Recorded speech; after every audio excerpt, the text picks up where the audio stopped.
You found your way to Bellewood, a quiet village where the lanterns never dim, where the air smells of wood smoke and wild thyme, and the night hums with gentle, steady life. Here, the roads are slow, the firelight is warm, and even the deepest troubles begin to loosen their hold. Bellewood has a way of working things out, a way of softening the edges you didn't know had grown sharp. Come in. The hearth is waiting. Let the stillness find you now.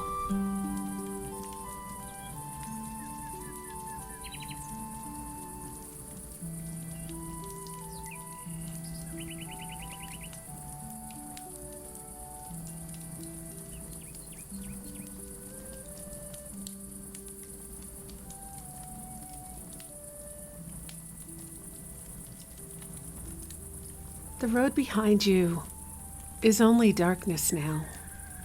You've walked for days, perhaps weeks. Time has lost its shape, stretched thin between the fear that drove you on and the faint hope that pulled you north.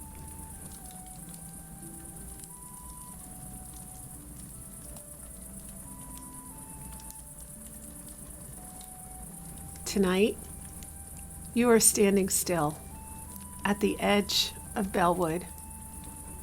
The air is cool against your skin, carrying the scent of damp earth and wood smoke. You listen, because listening has kept you alive this long. But there are no sounds of dogs, no shouts, no footsteps pounding after you.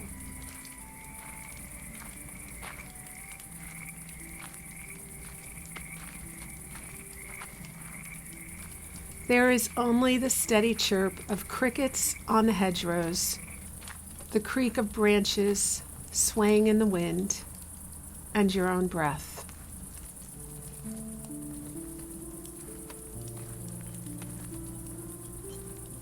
Quick, shallow at first, then slowly deepening as you take in this place. You are here. You whisper it in your mind like a prayer. Here. And then softly, another word. Free.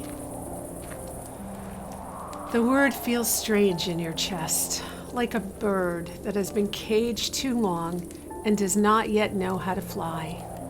But it is yours now. You step off the dirt road and onto cobblestones, worn smooth by countless passing feet. The lanterns ahead glow faintly in the night air, their light bending and pooling in the mist. Your boots are cracked and thin.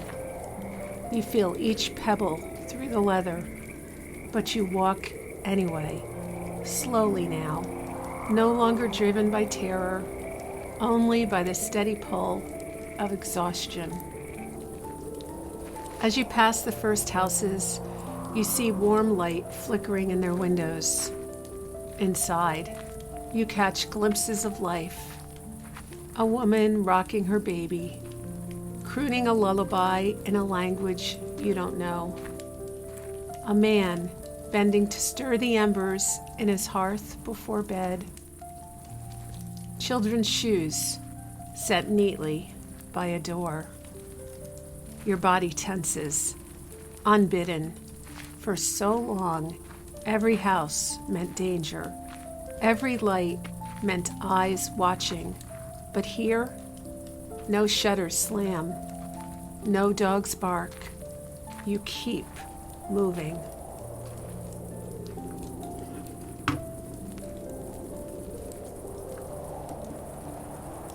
At the heart of the village stands a tavern. Its painted sign sways gently on iron brackets, and in the golden light spilling from its windows, you see what you were told to look for.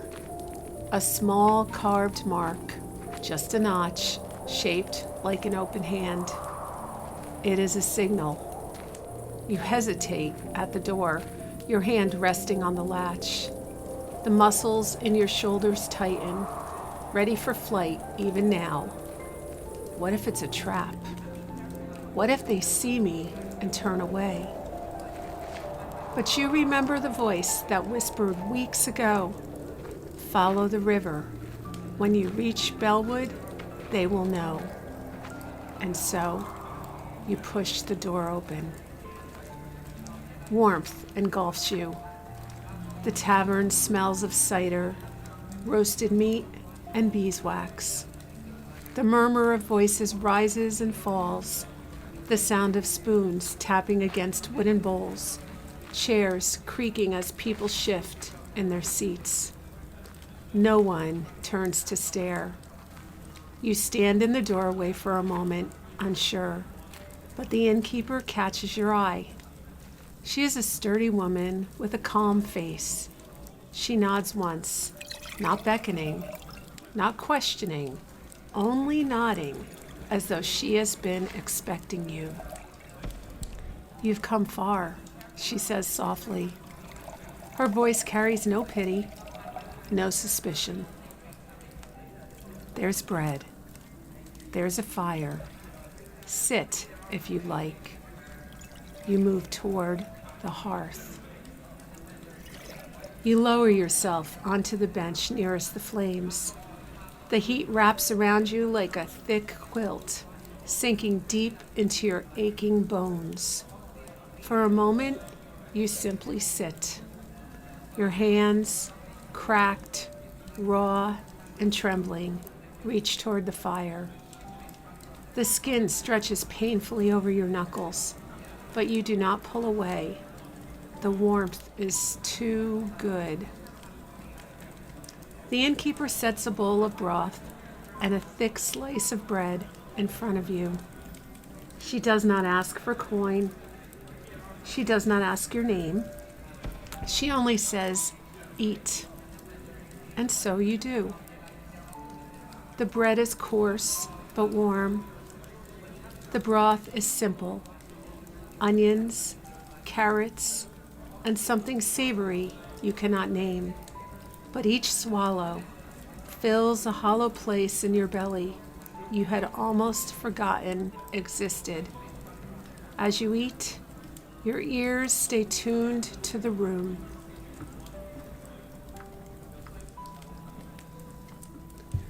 You notice a harpist in the corner, his fingers plucking soft notes from his strings. The sound is gentle, almost too beautiful to belong in the world you've known.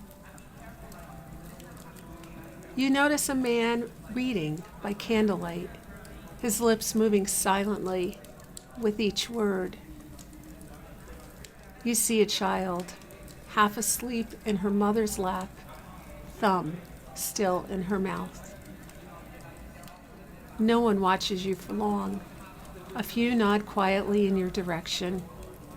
Not pitying, not curious, simply acknowledging. Here, you are not strange. Here, you are not property.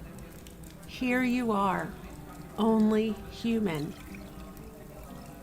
Memories stir, the cold river water pulling at your legs, the barn where you hid for 2 nights, hay scratching your skin, the hands that helped you climb into the back of a wagon, the whispered song, follow the drinking gourd. You remember the pain, the hunger, the terror, and you remember kindness, small but steady, that carried you here.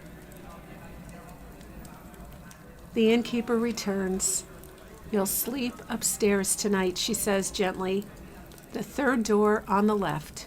There's water for washing and a bed. You open your mouth to speak.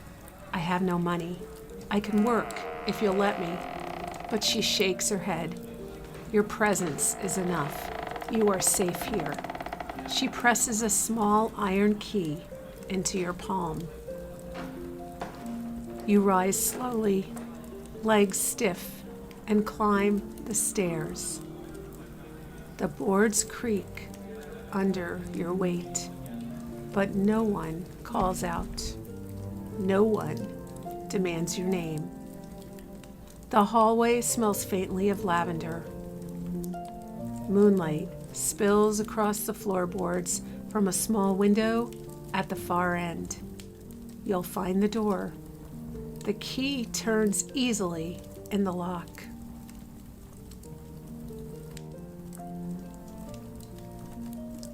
Inside, a narrow bed with a straw mattress and a folded quilt, a pitcher of water, and a basin wait on the table. You set the key down and sit on the end of the bed. The mattress sags gently, cradling your weight. Your hands run over the quilt, rough in places, patched but clean. For the first time in as long as you can remember, you are not moving. You are not hiding. You are not waiting for the sound of boots at the door. You are only breathing. You draw in air, slowly, deeply. It does not hitch in your chest.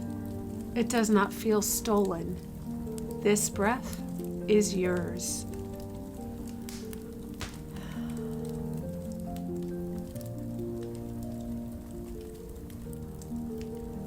And here, in this quiet room, in this quiet village, for this one night at least, you are free. The fire burns low, but its warmth lingers in your chest. You are safe now. You may rest.